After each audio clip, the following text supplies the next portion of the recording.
अंशुल जी, मैं आज के स्टॉक्स आपके साथ डिस्कस करूं उससे पहले कोई अपडेट जो आप शेयर करना चाहेंगे सर, जो रिसेंटली कॉल्स आपने शेयर करी थी? अच्छा, कल Wockhardt pharma profit booking 75% suggest किया था, 25% का भी आज 2097 का स्टॉप लॉस कटा है, तो 100% बुक करके एग्जिट कर लेना चाहिए। और तो कोई मेरे को ऐसा ध्यान नहीं आ रहा सर। चलिए ठीक है। इसके अलावा एक्मे सोलर देखिए सर, आज वॉल्यूम राइज बहुत ही शानदार है एक्मे सोलर में। 200% का वॉल्यूम राइज है 15 दिन के एवरेज के मुकाबले, और 8% की तेज़ी इस स्टॉक में देखने को मिल रही है। कुछ बड़ा मूव आने की तैयारी है सर? सर बिल्कुल, आज न्यूज़पेपर को आर्टिकल भी लिख के दिया है, क्लाइंट्स को बाय भी दिया है। 178 दिन का कपनानी पैटर्न ब्रेकआउट है, 330% वॉल्यूम राइज है, 321 पे ब्रेकआउट आया है। क्लोजिंग बेसिस पे 320 321 सस्टेन करता है, तो फिर मोस्ट लाइकली 375 390 की जोन जाते हुए दिखेगा। ठीक है। एनएमडीसी सर, हमने कल भी डिस्कस किया था, एनएमडीसी और एनएमडीसी स्टील।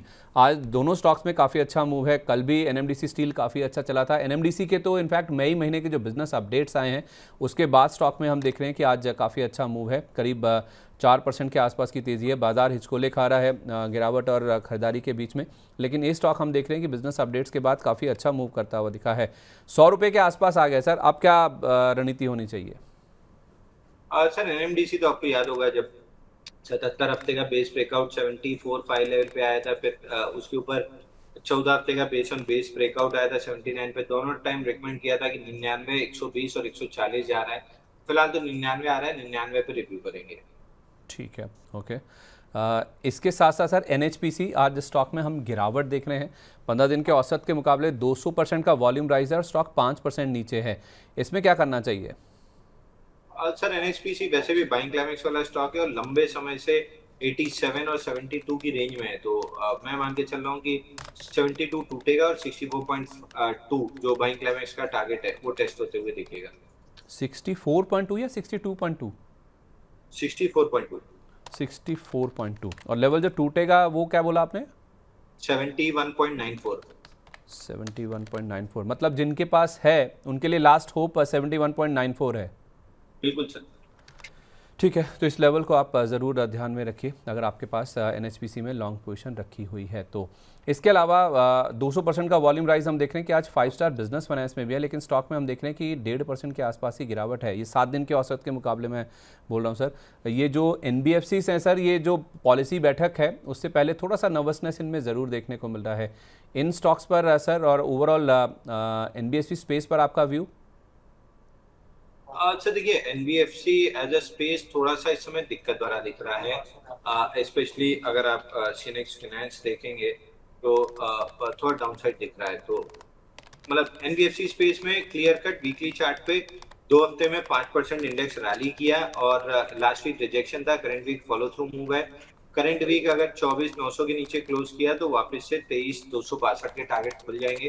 तो सिनेक्स फाइनेंस या एनबीएफसी स्पेस या फाइनेंशियल स्पेस में जितनी कंपनीज आती हैं, इन सारे में आपको अच्छी खासी डाउनसाइड दिख सकती है।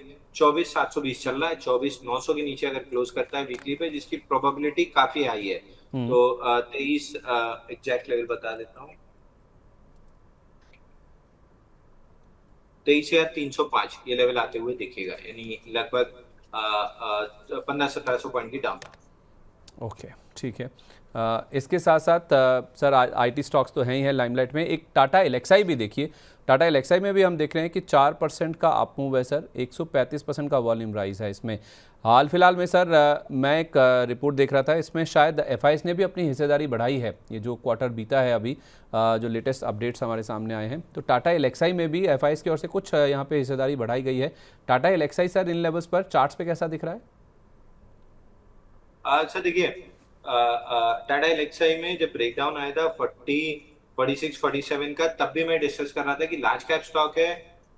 मतलब है तो mid cap small cap stock, but behave large cap की तरह करता है, तो मैं उसको वैसे ही मान के चल रहा हूँ। इस स्टॉक में ब्रेकडाउन प्ले करने में मेरा इंटरेस्ट नहीं रहेगा। 14 हफ्ते हो गए ब्रेकडाउन लेवल के नीचे ट्रेड कर रहा है, बट कोई फॉलो थ्रू मूव नहीं है। तो जैसे ही ये 46 47 या 46 50 राउंड फिगर पकड़ लीजिए, इसके ऊपर आगे ट्रेड करना स्टार्ट करता है, स्टॉक में अच्छी खासी अपसाइड बन जाएगी 5,050 तक की इमीडिएट। 5,050 तक की अपसाइड, क्या लेवल पार होने पर? 46 57, 46 47। 46 47, तो तब तक के लिए वेट करें, मतलब तब तक नो ट्रेड जोन है? हाँ, तब तक तो नो ट्रेड है सर। हायर लो जब तक नहीं बन रहा 46 47 के ऊपर, तब तक नो ट्रेड जोन है। परफेक्ट है, बायस ठीक है। बुलिश। ठीक है। जब हम सर एनबीएफसी या फिर फाइनेंशियल स्पेस की बात करें तो आईसीआईसीआई बैंक को लेकर एक खबर आई है कि जो अश्विनी भाटिया जी हैं उनको एडिशनल जो इंडिपेंडेंट डायरेक्टर है उसके रूप में नियुक्त किया गया है। 5 साल की अवधि के लिए इनकी नियुक्ति हुई है। 1 जून 2026 को सर्कुलेशन के जरिए प्रस्ताव पारित कर इसकी जो नियुक्ति है उसको मंजूरी दे दी गई थी। 1 जून 2026 से ये लागू होगी। 31 मई 2031 तक ये जो इंडिपेंडेंट डायरेक्टर हैं, ये एडिशनल इंडिपेंडेंट डायरेक्टर के रूप में कामकाज करेंगे आईसीआईसीआई बैंक के साथ। आज स्टॉक हलचल भी दिखा रहा है सर। आईसीआईसीआई बैंक पर व्यू क्या है आपका? आईसीआईसीआई बैंक पे सिंपल व्यू है सर। यहाँ पे बाय कीजिए, डिप्स पे ऐड कीजिए, ऑल टाइम हाई पे बेच लीजिए। तो डिप पे कहाँ ऐड करना है? 1190 मिले तो ऐड कर लीजिएगा। धीरे धीरे करके ये 1700 रुपये निकल जाएगा। पहले एक फॉलिंग ट्रेंड लाइन का रेजिस्टेंस 1386 1400 की जोन में आएगा, और वो निकलने के बाद सीधे सीधे 1700 निकल जाएगा। तो टाइमिंग मत कीजिए, डिप्स पे ऐड कीजिए, जैसे Adani green, Adani energy solution, Adani power port सब में किया था। डिप्स पे ऐड करते जाइए और रैलीज पे 1400 के आसपास एक बार रिव्यू कर लेंगे। 1400 के आसपास रिव्यू करेंगे। हर डिप पर आप आईसीआईसीआई बैंक में खरीदारी कीजिए। ब्लैक बॉक्स पर आपका व्यू दीजिए सर। ब्लैक बॉक्स 1 महीने में ही 60% चल चुका है, और अगर आप 6 महीने की बात करेंगे तो स्टॉक डबल हो चुका है सर। लोअर लेवल से 500 रुपये के आसपास, 529 के आसपास के लेवल से 1050 का लेवल आ गया। ये एसआर ग्रुप की आईटी फर्म है सर। आईटी स्टॉक्स में हम देख रहे हैं कि वैसे भी काफ़ी अच्छा रुझान है, लेकिन सर बाकी आईटी स्टॉक्स में मूव आ रहा है उससे पहले ही हमने देखा है कि इस स्टॉक में काफ़ी अच्छा रुझान बन गया है। अब क्या व्यू बन रहा है सर? आज एक खबर भी आई इसको लेकर कि इन्होंने AIONOS नाम की कंपनी है उसके साथ एक स्ट्रेटेजिक पार्टनरशिप की है।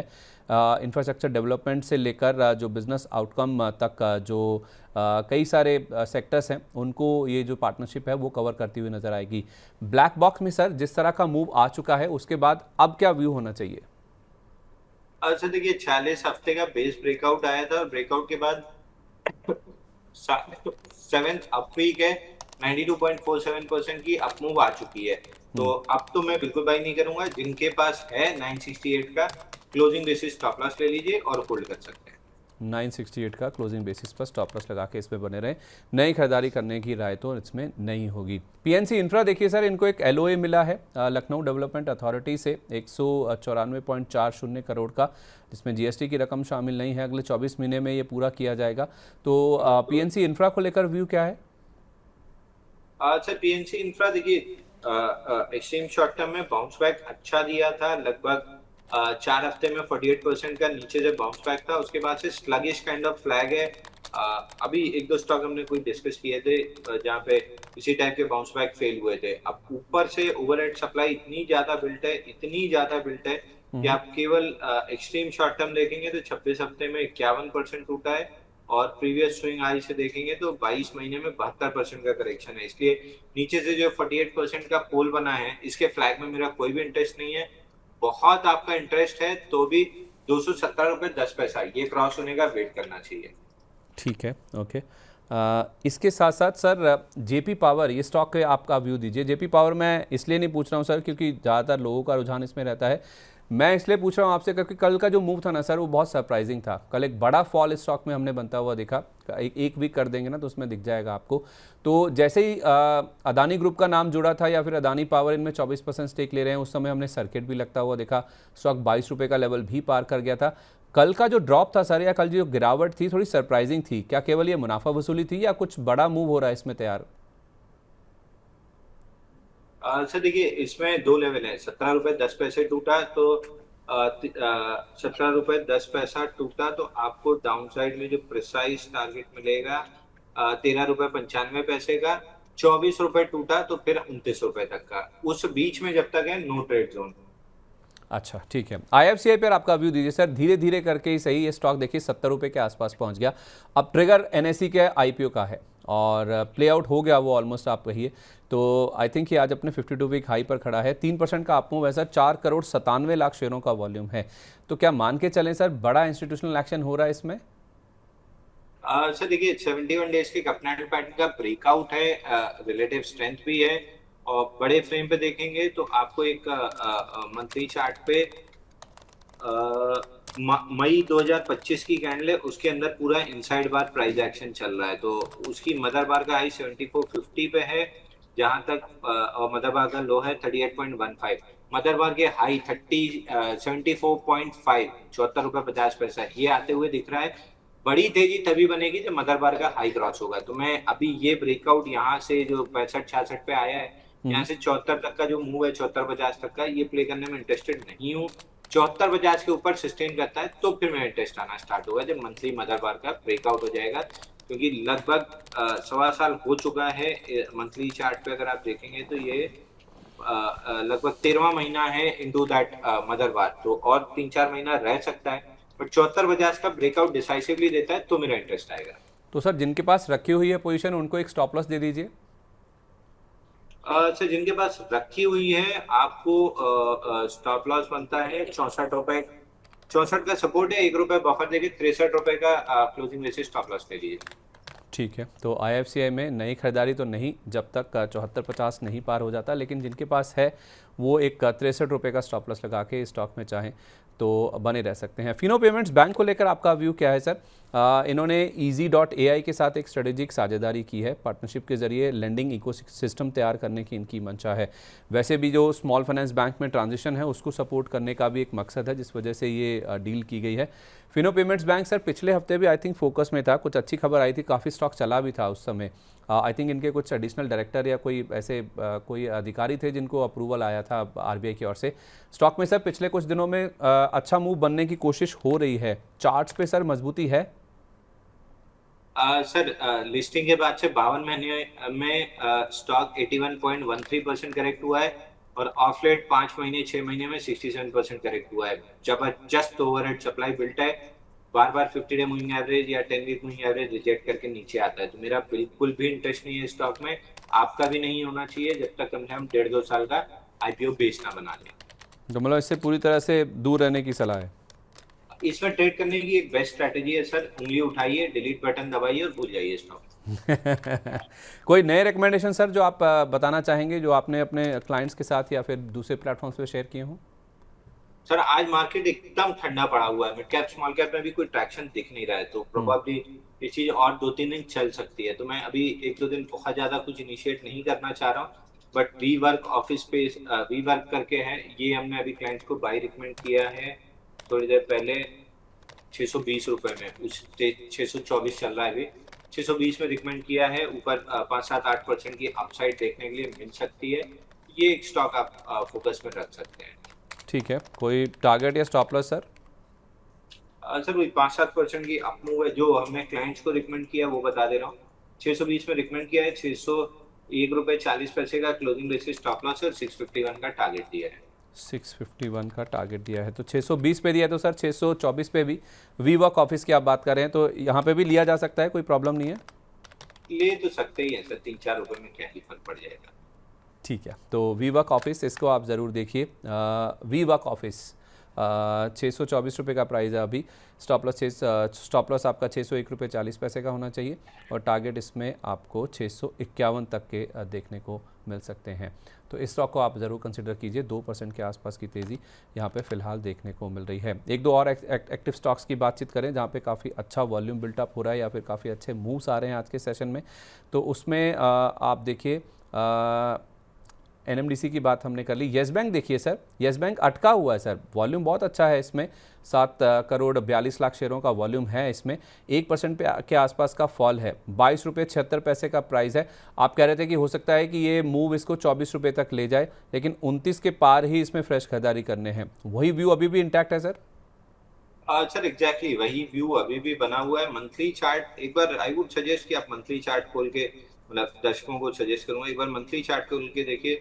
जुलाई 2020 की कैंडल के अंदर 69 मंथ्स हो चुके हैं, और जुलाई 2020 भी मार्च 2020 के अंदर है, जहां 87 और 8730 का हाई है और 5 रुपए 65 पैसे का लो है।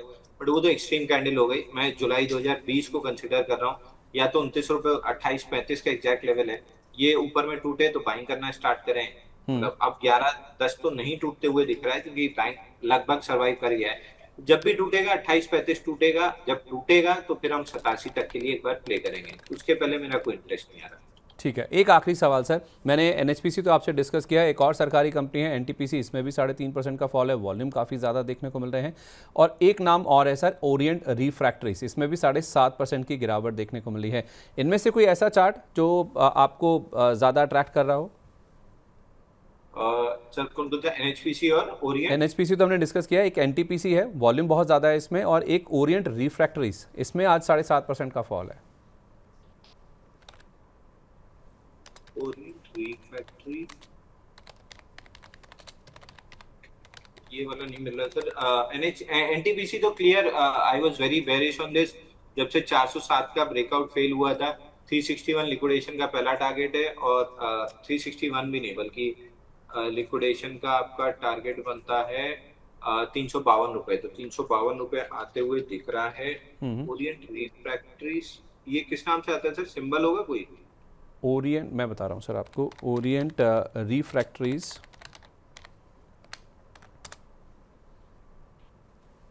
अच्छा ये नाम चेंज हुआ है सर, आरएचआई मैग्नेसिटा। आरएसआई है।